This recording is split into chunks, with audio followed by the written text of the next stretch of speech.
அன்பர்களே, இஸ்ரேல் வீட்டார் காண்பார்கள் என்று இஸ்ரேலரின் பயணத்தில் மேகமாகவும் நெருப்பாகவும் ஆண்டவர் உடனிருப்பதை அவர்கள் கண்டுகொண்டது குறிப்பிடப்படுகிறது. நமது வாழ்வில் உடன் பயணிப்பவராகவும் பாதையாகவும் ஆண்டவர் இருக்கிறார். துன்பமான வேளைகளில் உடன் இருக்கிறாரா என்ற சந்தேகம் எழும்பலாம். ஆண்டவர் வேகமாக எல்லாவற்றையும் விலக்குபவர் அல்ல.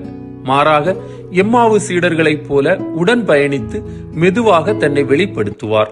ஆண்டவர் காட்டும் பாதையில் பாலை நிலங்கள் இருக்கலாம், ஆனால் அவற்றிலும் அவர் நம்முடன் நடப்பார், மேகமாக காப்பார் என்பதே உண்மை.